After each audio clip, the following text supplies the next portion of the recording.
क्रोध एक ऐसी अवगुण है जो देव, दानव, मानव, साधु, संत सबके ऊपर विस्तार कर लेता है। जिसका क्रोध के ऊपर नियंत्रण नहीं रहता है, क्रोधाग्नि उसे जला देता है और बाद में उसे भारी पश्चाताप करना पड़ता है।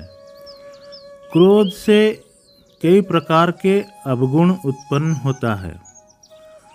क्रोध से मोह उत्पन्न होता है और मोह से स्मरण शक्ति का विभ्रम हो जाता है।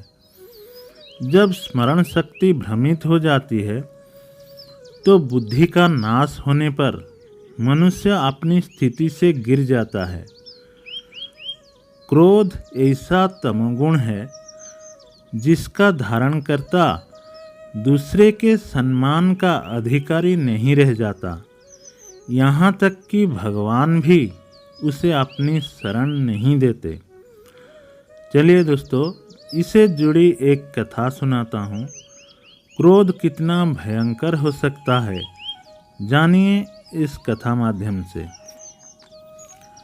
सार्वभौम चक्रवर्ती सम्राट होते हुए भी महाराज अम्बरीश भौतिक सुख से परे थे और सत्वगुणों के प्रतीक माने जाते थे।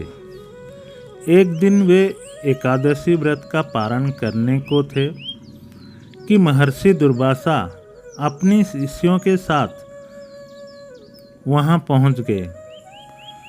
अम्बरीश ने उनसे शिष्यों सहित भोजन ग्रहण करने का निमंत्रण दिया, जिसे दुर्वासा ने स्वीकार कर कहा, ठीक है राजन, हम सभी यमुना स्नान करने जाते हैं और उसके बाद प्रसाद ग्रहण करेंगे।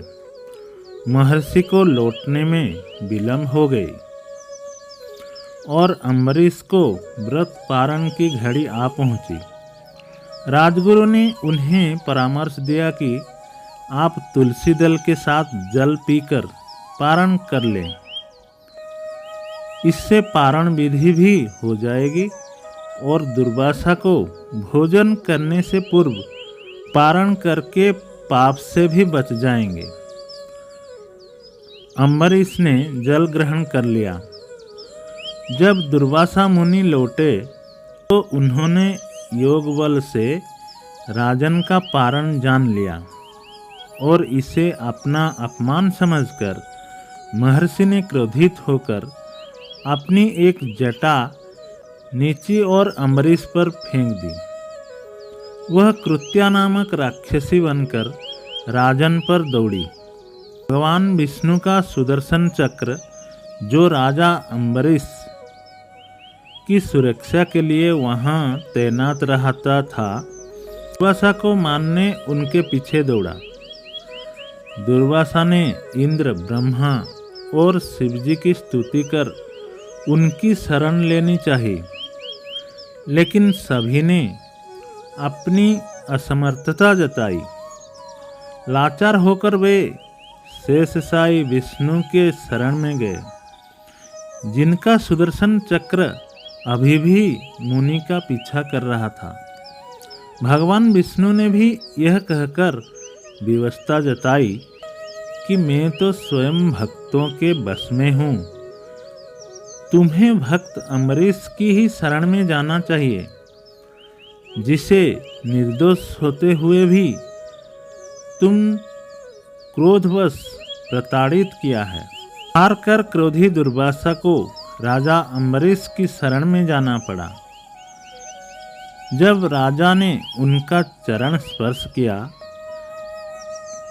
तो सुदर्शन चक्र अपने आप ही लौट गया। क्रोध ऐसा तमोगुण है जिसका धारण करता दूसरों के सम्मान का अधिकारी नहीं रह जाता।